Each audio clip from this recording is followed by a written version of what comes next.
In this position, the question is black winning, better, or equal? And we need to prove that with a variation. Obviously, black's two bishops are a very nice advantage. I'm a huge fan of the two bishops. And so I would certainly say that black should be better here. And the question is he winning directly?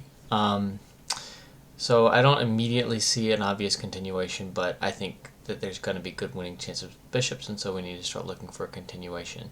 One thought is that we want to avoid giving up the light squared bishop for the knight at any point. But even if we win a pawn, if we trade this bishop for this knight, then the opposite colored bishop endgame that results would be very likely drawn here. Another advantage, real quick to mention, is just that black king is on f6, which is theoretically closer to the action than white's king over here on g1, but it's actually kind of hard for the king to get further into the game from f6, so maybe that's not such a factor here.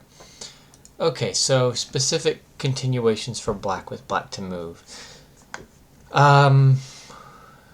So I want to kind of think about this bishop here. The bishop is seemingly well poised here, kind of attacking this pawn on f4. It's defended at the moment by the knight on e6. Maybe the bishop could go to this diagonal here and a7 to g1 and create some problems, but the king can always just go to f1, so I'm not seeing anything right away from something like that. And also, it can't go there immediately because the knight covers c5. So it's actually kind of hard for the bishop to get to that diagonal. Okay, well, one thought I just had that I probably should have seen as my first idea is maybe to play b5, because this knight on e6 is being attacked by the black king, and its only defender here is the bishop. So maybe we can play pawn to b5, and the bishop is going to have to move along this a2 to g8 diagonal because of the need to defend that knight. So we have here d5, b3, and not a2 as retreating squares. So we just have d5 and b3.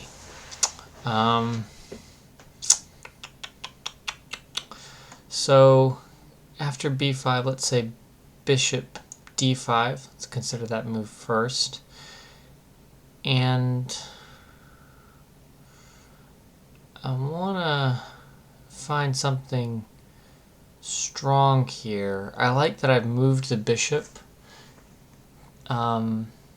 because now if I can get this dark squared bishop here to this long diagonal a7 to g1, maybe I can follow up with bishop to d3 check or something, because I've got the bishop off of the a6 to f1 diagonal, but I don't see a way to do that right away. Again, the knight's still defending c5, so I can't get there right away.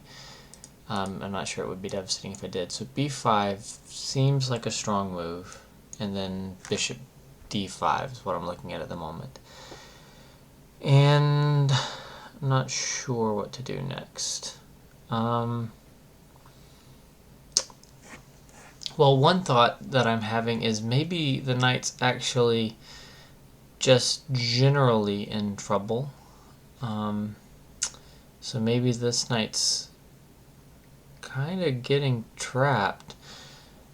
So ignore the b5, bishop d5 idea for the moment. This knight's squares are limited. It has g5, which it can go to, which would save it.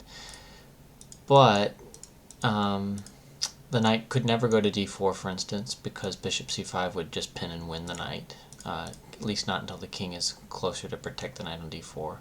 So the knight can't go to d4. It can't go to c5. It can't go to c7. It can go up here to d8, and it can go to f8, but those squares seem dubious, if not for nothing, for no other reason than that they're just so far in black's territory. It really feels like a knight here on d8 would be likely trapped. Let's say you stick the bishop on e4. Let's say, pretend it was white's move and he played knight d8. you play knight d8, and then we have bishop c5 check, king goes somewhere, and then this bishop comes back to e4, covering the escape squares for the white knight, and it looks like maybe king e7 or something could win the knight. So that seems like a bit of a problem. And f8 I would be sort of similarly concerned. It just feels dangerous. So g5 would seem to be the only safe retreating square at the moment.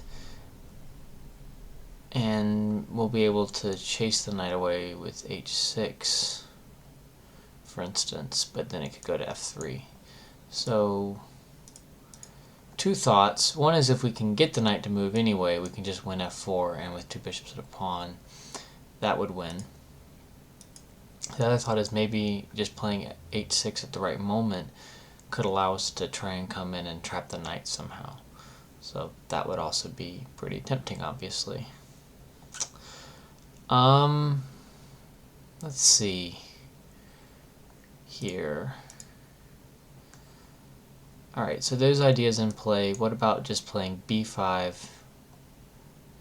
Let's actually ignore bishop to d5 for a moment, and let's just say we play bishop to b3, which is a safer move, if not necessarily a better move. So b5, bishop to b3. And we want to get at this knight on e6. And I'm not sure how to do it.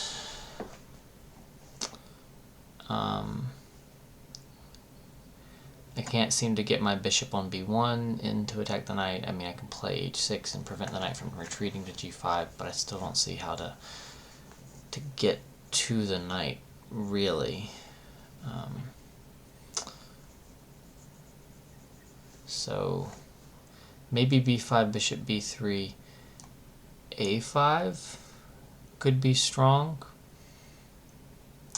Just intending a4, further pushing the bishop back. So b5, bishop b3, a5. a4 you can't play because I would just take that here, and the bishop wouldn't be able to recapture on a4 because the knight on e6 would be loose.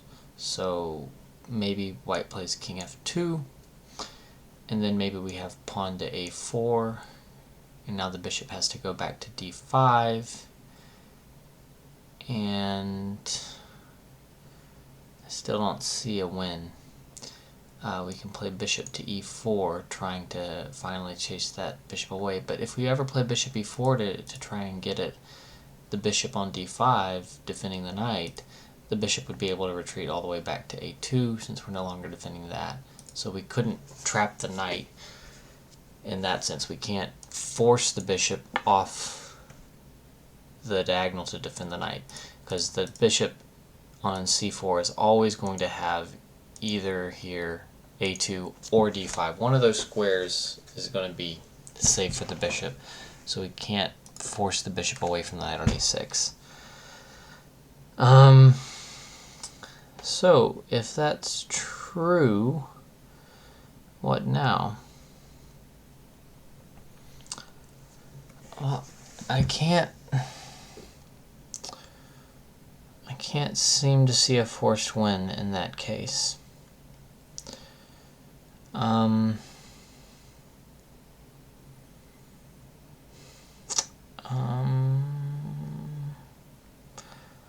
I still just like the two bishops too much, and I feel like there should be a forced win, and to be honest, I feel like the fact that this is a problem at all suggests that there should be something strong for black here to be winning.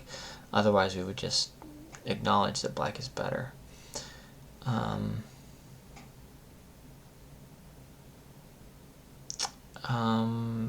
B5, h6.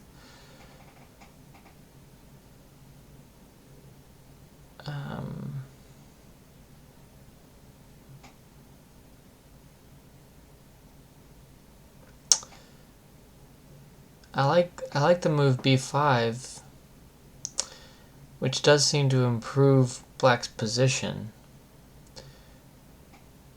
Wait. Okay, so I said I couldn't ever force this bishop off of the diagonal here.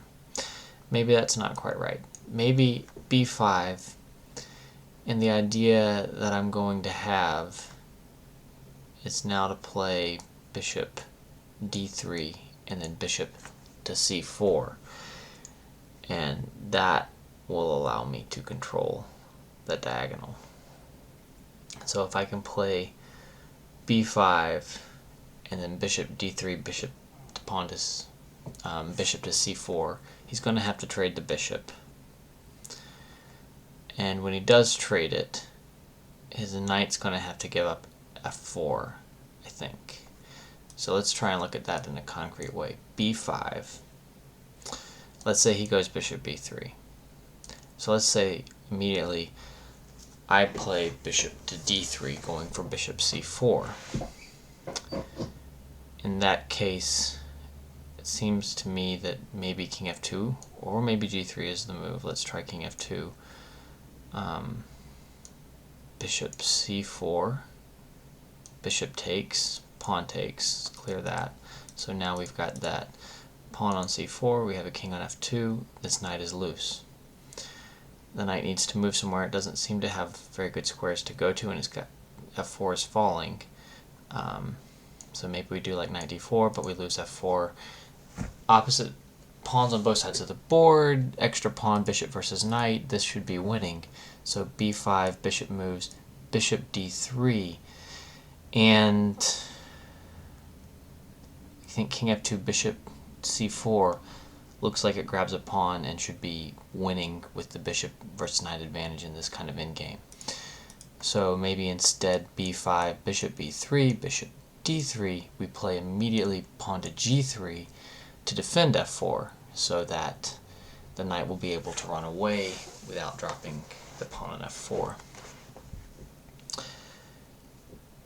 But the knight doesn't necessarily have great squares to go to, so bishop to c4 is going to force that exchange we looked at before, and so we end up with that pawn on c4. Now, since we took the time to play g3 instead of king f2, when the knight goes to d4, we would just trap it. And so instead, the knight's going to have to come back to d8 or g5, one of these squares. And you know, even here, I just think that the bishop versus knight advantage should be winning, even if I can't trap the knight, which it doesn't seem like I can to me at the moment. I might just be able to play that pawn on c4 to c3, and then after b takes c3, bishop takes a3, something like this. I'm going to have an outside passed a pawn, a farther outside passed a pawn, bishop versus knight advantage with pawns on opposite sides of the board. And I think that that should be enough to win. It might be close, but I think black should be winning that. So I'm not entirely clear, but I'm going to stop here, and I'm saying that after b5, the bishop moves b3 or d5. I think this idea of bishop to d3 and then bishop to c4 looks very, very strong for black. I think there's very good winning chances. Not entirely sure, and I'm giving up the two bishop advantage, but I like this a lot for black. I have to tell you, I feel pretty good about finding this one. I think on most days I would have missed it, so today is a good day. So this is the correct solution. b5 followed by bishop d3 is the key idea, and black is winning because of this idea.